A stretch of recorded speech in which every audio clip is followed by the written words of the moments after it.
Good morning, everyone, and happy Friday. It is Julie here with your TipRanks pre-market morning update, where we're bringing you everything you need to know before the market opens. So let's get into it.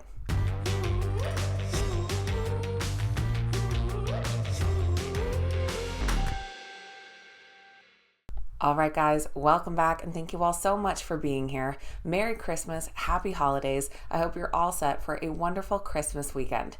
We'll have a quick video this morning as we do have some exciting stock market news, but no real earnings reports today, and we will see which stocks are the morning's biggest gainers and losers. Don't forget that the stock market is closed on Monday as well. And don't forget to download that TipRanks mobile app to access all of your favorite research tools on the go. Links will be in the description down below. Let's get right into this morning's exciting stock market news. We are ending the week off with U.S. stock futures in the green this morning. Right now, Dow futures are up 0.25%, S&P 500 futures up 0.20%, and NASDAQ futures up 0.26%. Elon Musk was on Twitter Spaces yesterday, where he said he would not be selling any more of his Tesla stock over the next 2 years. He committed to not selling any more Tesla stock for the coming 18 to 24 months until 2024 or 2025, adding that he had sold some stock to prepare for the worst-case scenarios at Twitter. He commented that the economy is likely to be in a serious recession in 2023 and demand for big-ticket items is likely to fall. The statement comes after disclosing last week that he sold $3.6 billion worth of Tesla shares and has now sold $40 billion worth of his stock since late last year. Analysts currently rate the Tesla stock a moderate buy with an average upside of 117%, with 2 buy ratings being reiterated just yesterday. Microsoft has responded to the FTC over concerns about their $68 billion acquisition of Activision Blizzard. The tech giant stated that the acquisition of a single game by the third-place console manufacturer cannot upend a highly competitive industry. That is particularly so when the manufacturer has made clear it will not withhold the game.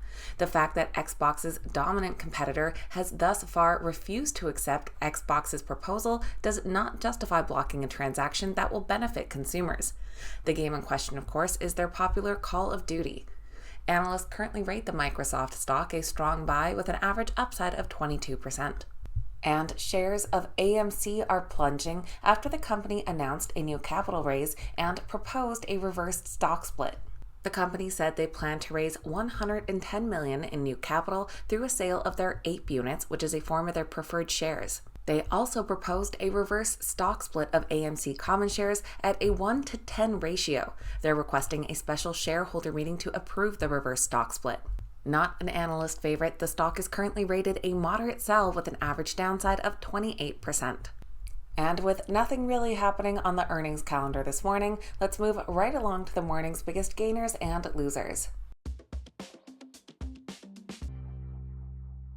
While AMC Entertainment is falling, their APE units are on the rise this morning. Trading under the ticker APE or APE, the stock is up 56%. They're followed by Sasol under SSL up 5.4% and James Hardie under JHX up 4.6%. And our biggest losers this morning are led by Nutanix after it is said talks with Hewlett-Packard Enterprise over a buyout have come to an end. Trading under the ticker NTNX, their stock is down nearly 16%. They're followed by AMC Entertainment under the ticker AMC, down over 9%, and Madrigal Pharmaceuticals under MDGL, down nearly 4%. So that is going to be everything for Friday's pre-market morning update, getting you up to speed with what you need to know before that opening bell. I want to wish you guys a very Merry Christmas. In case you didn't know, my sweater is from the great Home Alone. Merry Christmas, you filthy animals. I'll definitely be watching that movie tonight. Have a great Christmas weekend, guys, and I'll see you back here on Tuesday.